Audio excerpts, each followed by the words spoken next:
Now, we have the opportunity to hear from two students who have been working in the Institute of Creative Leather Technology, and these are their research papers, and we've caught them in very much the end of their dissertation period, so they've been working extremely hard, and they've had to fit in preparing these presentations alongside their dissertation, so we're very grateful for that. And it's also great to hear from the next generation of leather scientists. So I'm now going to welcome Simon Stoyan and Mohammed Kashif to the stand. Which one of you wants to go first?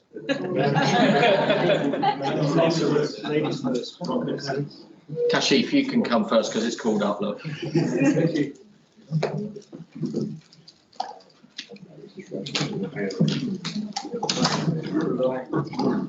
Hello. I can smell the sweet.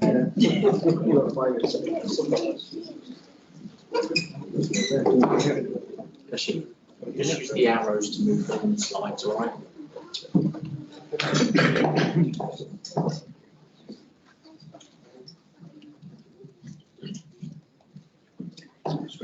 Hello everyone, my name is Mohammed Kashif and I'm studying BSc Leather Technology, and this year I did a dissertation based on my research for use of coffee waste for tanning and for re-tanning purposes as well. So I did extraction of tannins and then modified it by polymerization. So we are going to see the results as well. So vegetable tanning, they have existed in history since 5,000 years ago, and it is said that vegetable tannings was discovered by humans as a mistake, as they found skins lying in a pool of wood and bark, rotting leaves and bark, and they found that the skins were imperishable. So it is believed that ancient Egyptians began to use the vegetable tannin around 5,000 years ago to protect the hides and skins and to use them as their shelter. Then tannins are commonly found in bark of wood, trees and leaves, fruits and roots. So tannins are a class of astringent polyphenolic biomolecules that bind to and precipitate proteins and various other organic compounds, including amino acids and alkaloids. Besides fruits, tannins are also found in coffee, tea, red wine, and beer as well. Tannins have a molecular weight between 500 to 20,000 daltons. However, not all tannins are useful in leather making. Only the less than 3,000 are useful in leather making because they are unable to penetrate into the skin structure. Beside fruits, tannins are also found in coffee. So that was my research for my dissertation. So what is the current scenario of the leather industry? So as of 2014, 85% of the world leather production was based on chrome tanning, and only 10 to 12% was based on vegetable tanning. There are several problems with chromium tanning, as only 60 to 70% of the chrome is intake by the leather, and rest is rest goes into the wastewater, so which increases the concentration of chrome. Chromium-3 is commonly used for tanning, but there are problems with chromium-3 as it can turn into chromium-6 if under oxidization under certain circumstances. Chromium-6 is highly toxic and carcinogenic to humans, plants, and animal life. We have seen increase in demands for metal fleet leather. So there is a scope for vegetable tanning in future world. But as the demand for vegetable tanning is high, the supply is limited. So we need some other sources as well. So for this, there are Sintans, but Sintans have their own environmental issues. They are based on petroleum products and which are not that environmental friendly. Tannins from waste sources are under research currently, and few examples of waste sources can be from olive, apple, tea, or coffee. And we have some olive tan leather as well commercially available. So, but there are research going on for tea and coffee as well here at ICLT. Told me, he said I should stop.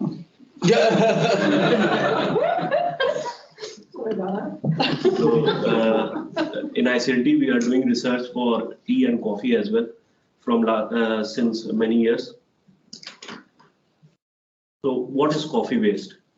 So, only 1% of the coffee beans are used to actually make your coffee, and the rest 99% is is somehow goes into the waste. So, in the world, actually, we consume 2 billion cup of coffee every day, and in UK itself, we consume 98 million cups every day. As of 2019, 15 million tons waste was generated by coffee grounds, and this coffee grounds goes into landfills mostly, and in the landfills they emit methane, which is which is 25 times more potent than carbon dioxide. The coffee grounds can be used as for other purpose as well, for like compost, fuel for wood, and obviously we are looking for the leather processing. The chemical structure of coffee grounds are similar to as condensed tannins. So from there we can see the working in the tanning. So this is the chemical structure of typical condensed tanning, and this is these are the chemical structure found in the coffee extracts. As we can see, there are flavonoid units which combine together to make the vegetable tanning, and they are the building blocks of vegetable tannins in coffee extract. And on the right, we can see catechin and catechins, which are very similar to the condensed tannins. So these are the results from my research. As we were time constrained for about 2 months only, so some of the things were looked into it. So I looked into the tanning content of the coffee extracts, and the tanning content was tested in accordance to ISO 14088, the filter bell method. As we can see, the tanning content found in coffee extract was 43.9%, and the non-tannins were very high, 51.9%. Whereas in mimosa, the tanning content is high, 72.3%. In previous research by Dr. Friedman Schaber, he found the tanning content of coffee extract were 21.8%, and non-tans were 35.4%. So this is comparatively a new research.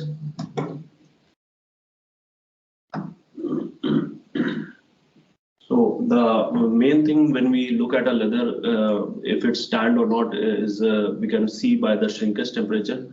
So the typical shrinkage temperature of a vegetable tanned leather can be between 70 to 80 degrees Celsius. But in the coffee tanned leather, the shrinkage temperature was did not increase a lot. As when you see a pickled leather, so the shrinkage temperature is between 60 to 65.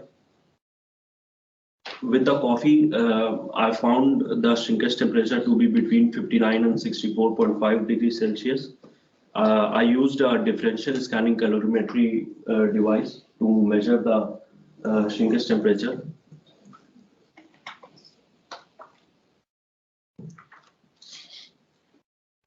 So for the summary, we can see on the left there is a piece of leather which is shattered.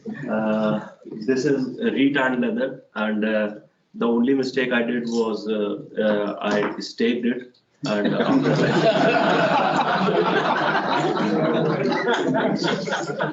after staking, Who set up the staking?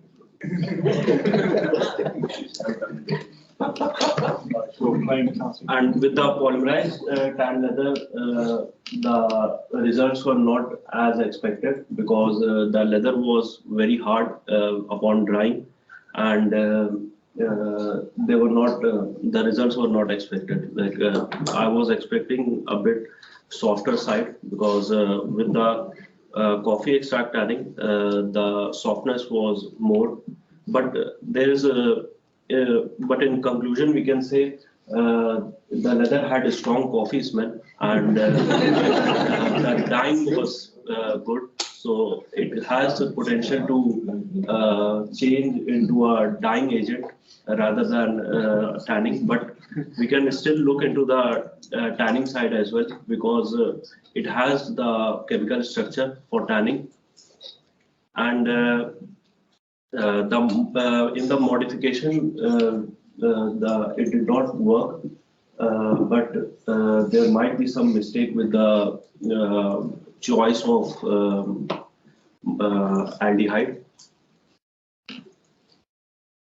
In the future, for area to focus, we can do a deep study with the analytical structure of coffee extract, which will help us to see the understand the chemical constituents of coffee extract, which will help us in the tanning. And there can be different approaches to the modification of extract as well, as I use acetaldehyde for the polymerization, and there should be research for other aldehydes and enzymatic polymerization as well, which will help for the polymerization. And that's it. Thank you.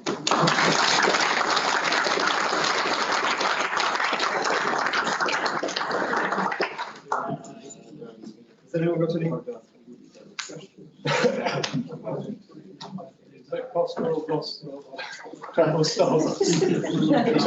It was the market. Thank you very much. Thank you.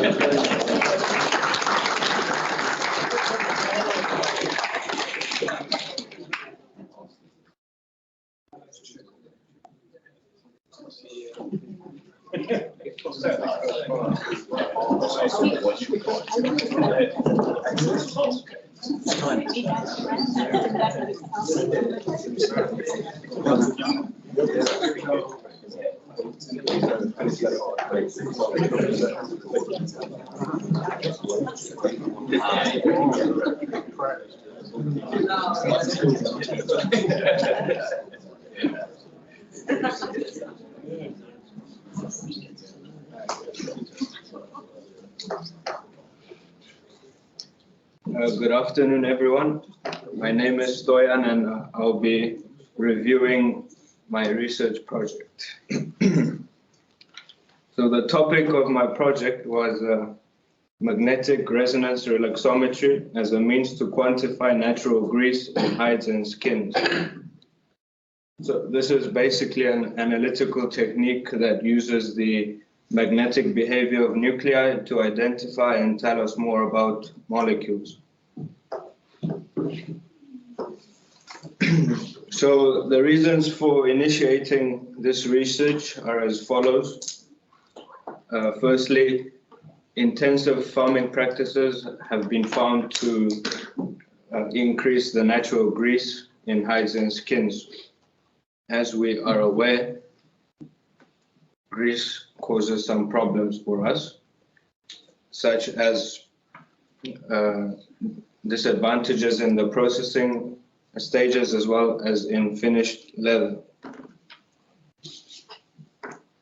The current grease testing methods in the industry are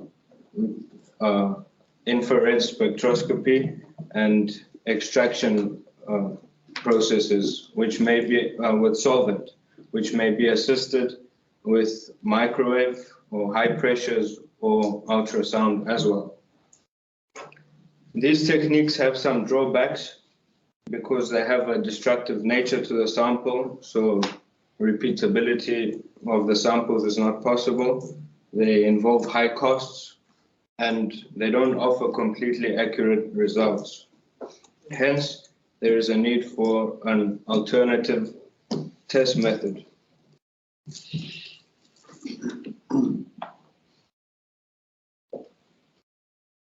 So the most common method of testing grease in the leather industry is the Soxhlet extraction method.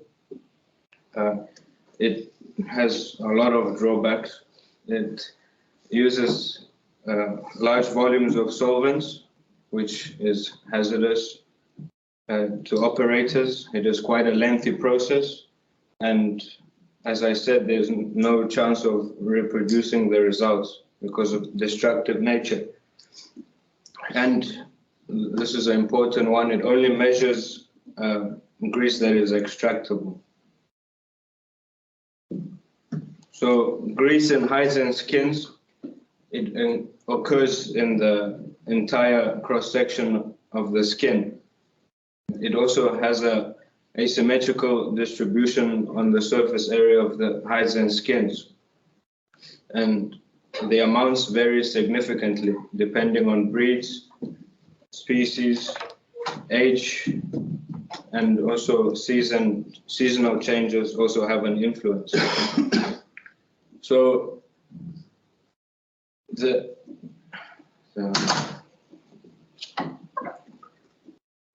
we are all meat consumers, so there is an exponential growth of there's a big demand for meat, so the current animal husbandry practices have to compensate in ways to achieve that demand. So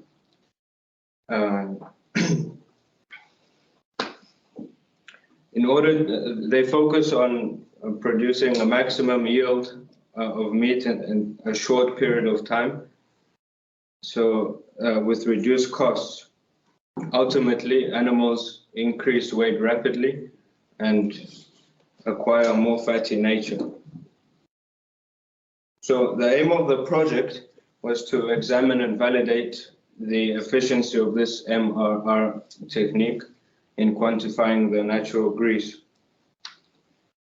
It was hypothesized that it can be a substitute for the current methods. So in my dissertation, I compared the Soxhlet and the MRR analysis using 4 types of raw material: bovine, cow, sheep, and goat skins.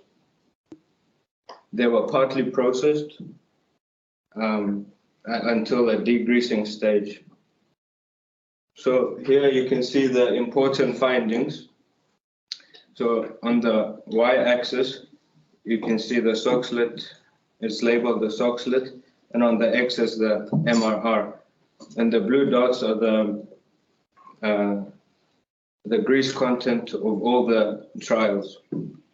As you can see, there's a strong correlation between the calibration line and what we found out.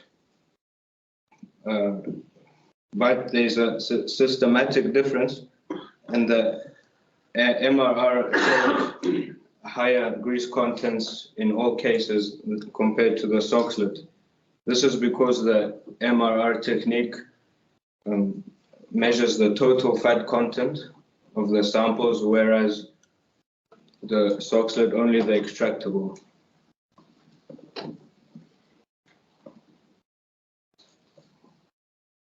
The MRR analysis is non-destructive and is rapid. You can get a result in 1 minute.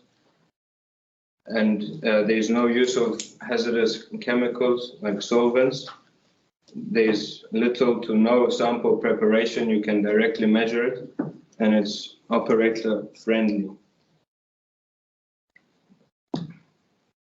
In conclusion, we found that it is a useful technique and maybe is suitable for in-factory environments.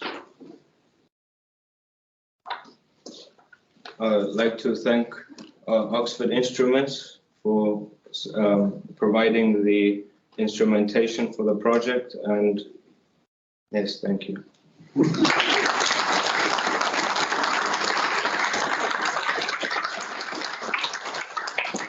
Does anyone have any questions?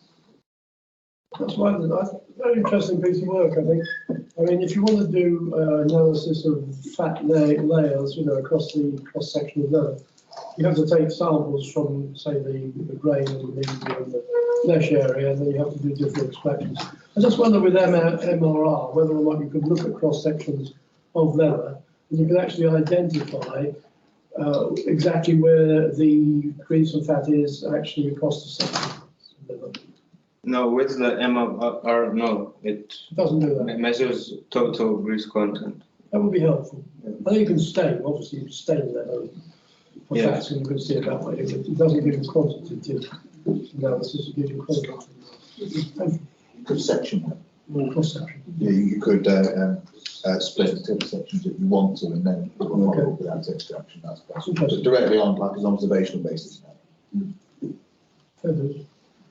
How does it vary between, the results vary between samples taken across the surface at different points within the same sample?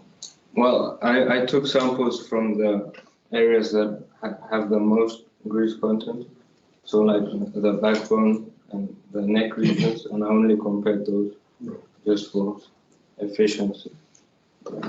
Brilliant, anyway.